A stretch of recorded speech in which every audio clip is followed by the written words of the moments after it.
Hello tout le monde, j'espère que vous allez bien et bienvenue sur ma chaîne YouTube. Pour ceux qui ne me connaissent pas, je suis ZL Makeup et sur ma chaîne YouTube on parle beauté autant pour les hommes que pour les femmes.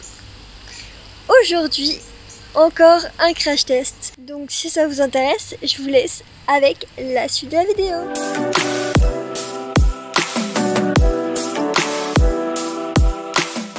Donc on va tester la base de teint massifiante de chez Peggy Sage. Donc comme je vais me maquiller par la suite, il me faut une base de teint. Et comme il fait très chaud, voilà pourquoi je vais utiliser la matifiante. Donc c'est Peggy Sage qui m'a envoyé cette dose d'essai pour que je la teste et que je vous en parle en vidéo. Cette base de teint matifiante va permettre de lisser votre grain de peau, de l'unifier, de l'illuminer, de réduire les brillances et les imperfections. On a une texture assez veloutée. Les bases de teint sont à appliquer après vos soins quotidiens. Puis je l'applique là où j'ai besoin de réduire ma brillance, l'aspect des pores.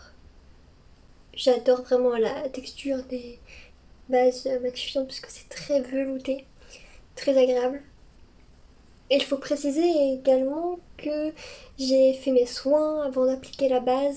Donc j'ai utilisé crème contour des yeux, baume à lèvres, sérum et crème. Vous allez voir, la semaine précédente, j'ai posté sur ma chaîne YouTube les crash tests des soins que j'ai mis juste avant. Je vous invite à aller les regarder si ce n'est pas encore fait. Le rôle de la base de teint est de préparer votre peau afin d'accueillir le maquillage.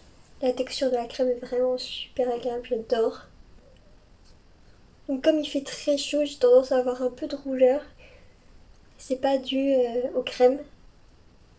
Pour continuer mon explication, cette base de teint va permettre de matifier votre visage, donc de réduire les brillances indésirables, puisqu'il y a des brillances naturelles qui sont très importantes pour le bon fonctionnement de la peau, puisque ça veut dire que votre peau est propre et en bonne santé. Au niveau du rendu, donc c'est instantané. On a une matification de la peau tout en ayant un aspect glowy sur la peau mais pas effet brillance, ce qu'on ne désire pas. Donc ça j'aime bien.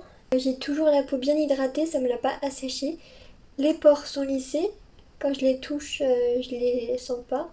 Après j'ai des boutons sur le visage donc ça les a pas lissés. Ici par exemple j'ai un gros bouton mais c'est pas bien grave. Sur le menton, ça m'a bien lissé les pores. Et sur les nez, ça m'a bien lissé les pores aussi. J'ai le nez tout doux et le menton tout doux. Donc plutôt contente. On va voir au niveau de la tenue du fond de teint et de l'anti-cerne par la suite. Et du coup, le fond de teint, je vais le faire en crash test également. Mais je vais vous montrer le résultat du fond de teint quand même sur cette vidéo-là pour que vous voyez le rendu que ça donne.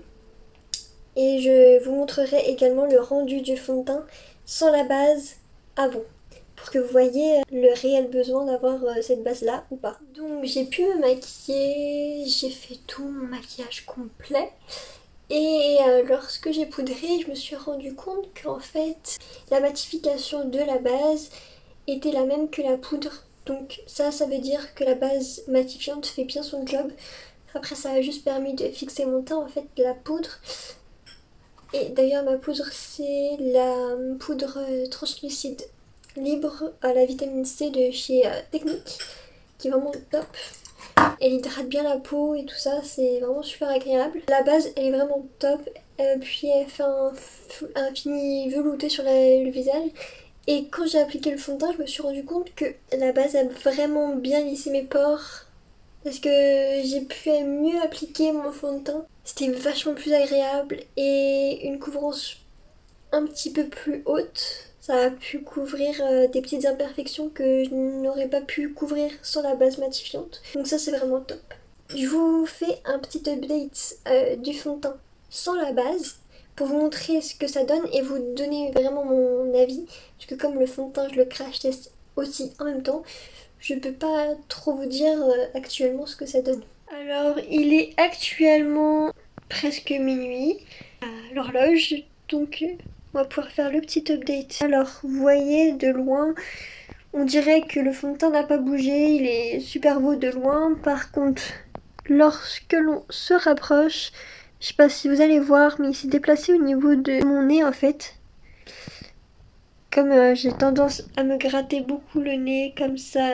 Et puis au niveau de mes sillons, au niveau du front, ça a migré légèrement dans mes sillons des raies d'expression ici là.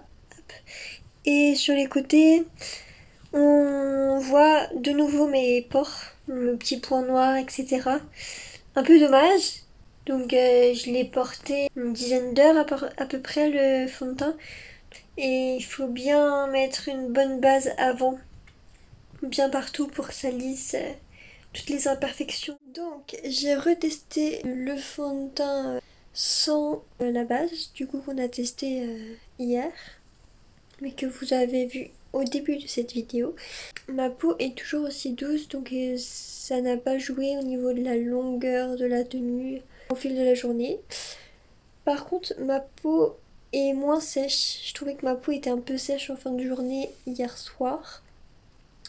Donc peut-être l'aspect matifiant m'a asséché la peau en fait. Sinon, par contre, le fond de teint ici est plus déplacé. Au niveau du nez surtout, un peu partout. Au niveau des joues, il est bien resté. Mais c'est vrai qu'au niveau de la zone T, la zone où j'ai tendance à avoir le plus d'imperfections, là c'est là où ça a migré le plus. Voilà, donc on voit mes pores apparaître. Donc je pense que la base agit vraiment sur la netteté de la peau et la douceur de la peau, mais peut-être pas sur la durée en fait. Je pense qu'au bout de 4 heures en fait la base n'agit plus. Donc je pense qu'à l'avenir je mettrai une base hydratante ou nourrissante sur l'ensemble de mon visage et que je mettrai cette base péguissage matifiante uniquement au niveau de ma zone T où j'ai tendance à avoir des brillances. C'est sur le nez et sur le menton où j'ai les pores qui sont plus dilatés du coup. J'étais super contente au niveau de la texture, c'était vraiment l'aspect que j'aime beaucoup dans les bases. Ce crash test est maintenant terminé, j'espère qu'il vous aura plu et que vous aurez appris de nouvelles choses sur la base matifiante de chez Péguissage. Sur ce, moi je vous dis à la semaine prochaine pour une prochaine vidéo. Ciao!